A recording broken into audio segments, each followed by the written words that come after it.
Beautiful people, it's me, Pamela, on my YouTube. Cho, no, what's the T? Siyahlazia. It is definitely, guys, ukuthi ene Mr. Zondo lo Ushoes was supposed to be the sixth person, basically, in this case. Hey, you know how Gininda worked this thing out? It was just like abantu abazanayo or something, you know. Ngizobathola ngizobona how I do it because I have power. Guys, power. Hey. It's crazy because uvela ufana nenyoni kufanele amanzi waphuze phansi awakhophela lapha phezulu in the sky. That's exactly what's going to happen to Gininda, guys. It's so clear what's going to happen to Gininda and Baloyi. Bazoboshwa. They're going to be arrested. Foot mina, my thing is that their arrest is imminent. Kuba nalo shoes abantu went through the most with these guys. Bemura bemenza all sorts of things. Hayibo guys. Ngapha umuzi sibiya ucebe i-correctional services to advocate Charles Mnisi wabatshela ukuthi bamtshela straight ukuthi no, you won't have hot water.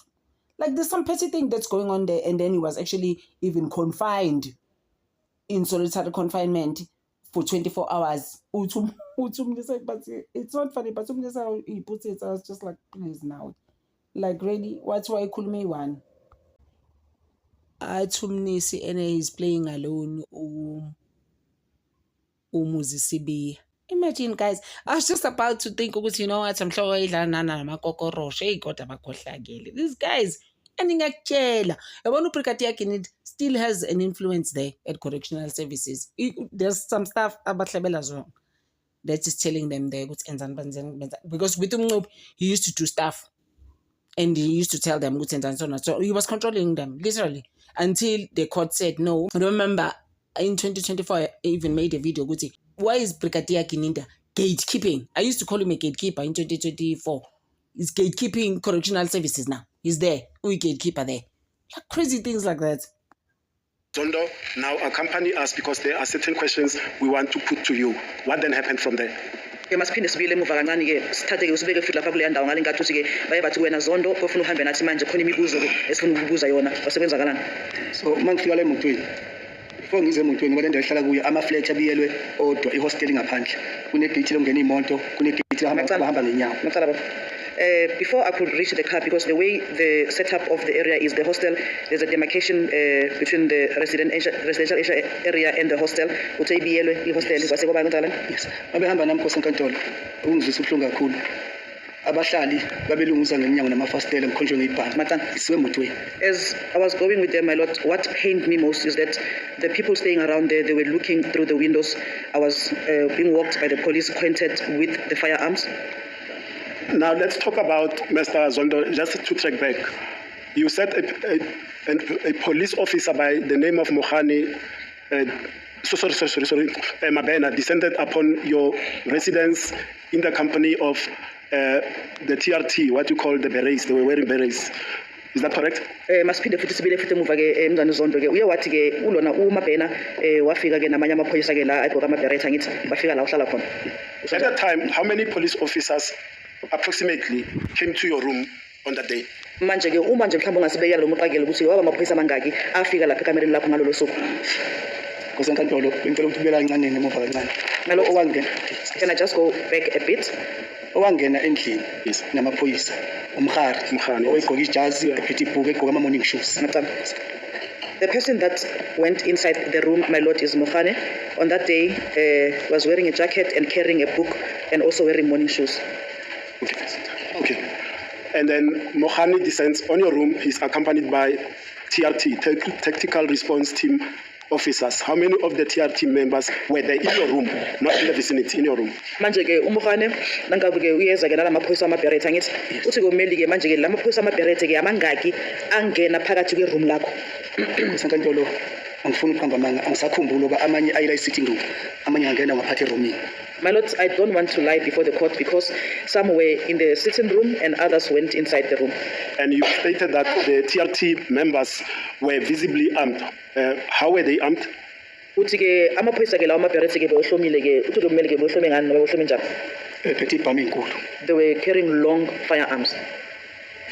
And at the police, as this Mohane and the TRT members descend on your room, were you yourself in the company of any other person? Manje ke ngale nkathi ke uMkhane nawo amaphoyisa lamaBerete ke bengena erumini lakho wena khona umuntu wonayo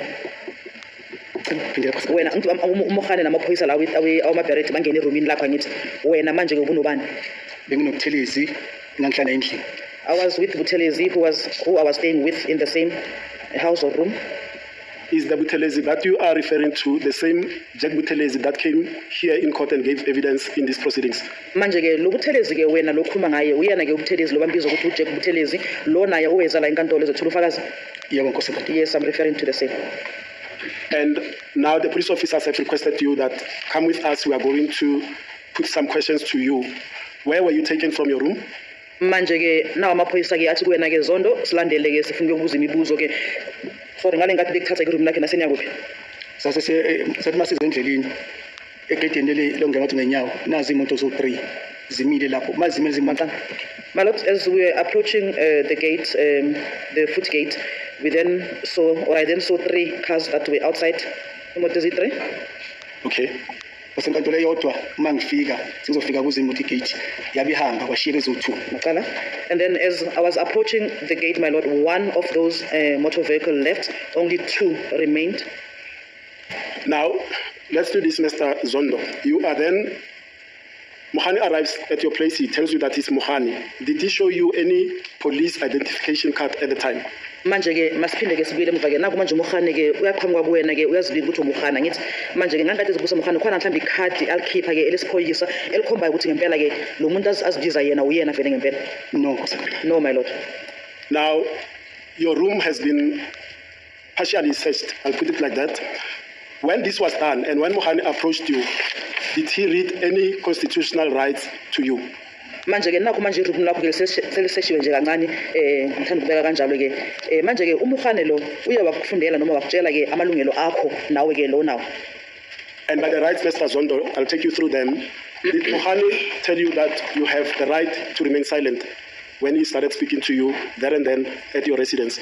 Manje ke uma ke ngikhuluma ke ngamalungelo akho ke ngizophinde futhi ngikubizele wona ngale nkathi uMkhane ke ekhuluma nawe lapha kule ndawo ke uya wakutshela wena nawe ukuthi ke unalo ilungelo lokuthi ke ungakhetha ukuthula ungasho lutho. Did he tell you that? Utshela lokho? No, he did not. Did he tell you that you were not obliged to answer anything that was asked of you and that anything you say can and would be used against you in a court of law? Did he tell you that? Ukutshelile na uMkhane ukuthi ke awuphoqelekile ukuthi ke ungaphendula ke imibuzo oyibuzwayo ngoba ke konke ke ozokusho ngaleso sikhathi ke kungasetshenziswa ke enkundleni amacala. He did not tell me anything, my lord. Did Mohani at the time warn you that you've got the right to appoint a legal representative of your choice to be present when the police question you? Manje ke uyakutshela ukuthi futhi ke unelungelo lokuthi ke ungazitholela ke ummeli wakho omfunayo ukuthi akusize ukuthi abe khona uma ke amaphoyisa ke kubuza imibuzo. No my lord. Sorry. Is that not preceded by something? It doesn't follow that if the police comes and speaks to you or arrests you, it starts there. He says they said they wanted to see him. Is that not so? Okay, I see. So, the court is. Let me proceed with something. Let me do it this way, Mr. Zondo. When Mohani said to you, they wanted to question you. Yeah. Did they tell you the reason for taking you away or arresting you at your place? Manje ke ngale ngathi ke umse Mohani etheke bafuna ukukubuza imibuzo uya wakutshela ke isizathu noma izizathu zokuthi ke bakubuzela ini futhi ke bakuyisa kuphi. No, they did not ask me, neither did they tell me, my lord. Are you saying to this court that you were never told of the reason why you were escorted from your place of residence on that day in June 2020? Uthi la inkantolo ke awuzange utshelwe ke isizathu sokuthi ke uthathe la uhlala khona ke ngoJune 2020. Kwasenkantolo bengiselapha engenini emotweni. My lord, I was still at the point where I was still telling the court when I was going inside the cars. Yes, we are coming there, but in the house, were you told of the reason why, except the police saying we want to question you, did they tell you why? That's what I want to find out. Sizophinde futhi sibuye lapha endaweni ukungena emotweni sasa lapha endlini ke uthi ke ummeli ke ngale nkathi lapha endlini amaphoyisa ethi ke afuna ukubuza imibuzo. Amaphoyisa ayakutshela isizathu sokuthi kungani befuna ukubuza imibuzo futhi bafuna ukubuza ngani. Ngendlela okwenzeka ngayo aze kwenzeke lokho. My lord, the way things were happening, that did not happen. Now, what transpired when you were taken to the motor vehicles? Manje ke kwenzakaleni ngale nkathi ke soyiswa ke emotweni. mangifike emotweni wathi izandla emuva When I got to the car, I was instructed to bring my hands backwards or at the back. What then happened? Kwasekwenzakala. ngathi hayibo ngiyaboshwa ngoshelane Now I asked them if I am being arrested and the reason for my arrest. And what were you told? Bakutshela ukuthini? bathi mina ngivakashela umaphisa ejele ngemphathele into zokugeza Macam, their reason was that I visit my PISA at the prison and I also bring him toiletries.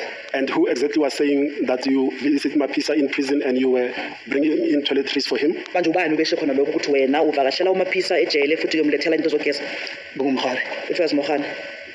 And what was your response to what Mohani was telling you? Manje ke wena impendulo yakho kuloko uMohala kushilo ke uye wathini? ngathi mina ngikwazi lokho umaphisa ngibani ukuthi bosheliphi Ngicela uphinde futhi. ngathi mina ngikwazi lokho umaphisa ngazi ukuthi bosheliphi Boshelephi? yebo boshelwe kuphi Okay. My Lord, I then said to him that I don't know anything about that and I don't even know where my PISA is. And what happened after you gave that response? Kwasekwenzakala emva kokuthi unikeze leyo mpendulo. ngaleso sikhathi simila ngangena emotweni kodwa sengifasiwe zankosi At that time, my Lord, I was still outside the motor vehicle. However, my hands were cuffed. For the record, how were your hands cuffed? Was it in front of you or at the back? Manje ke izandla zakho ngezankosi ziboshwe ngaphambili noma ke ziswe ngasemuva? boshwe ngemuva At the back. What happened after you were handcuffed at the back? Manje emva kokuthi manje ke izankosi zifake ezandleni zakho ngasemuva kwasekwenzakalani? bathi ngiphikisa amakhamera ngiphikisa iregister ene-ID number yami ukuzovakashela umaphisa They said I am disputing what the cameras show and also the register indicates. And did you respond to that? Uye wakuphendula lokho? ngathi angikwazi lokho I said I don't know anything about that. Then what happened? Kwasekwenzakalani? base bethi asambe ngoba uphikisa imishini yabelungu uhambe uyoyibona They said I should follow them since I am disputing technology so that I can see for myself. And what happened after that, Mr. Zondo? Kwasekwenzakalani emva kwalokho?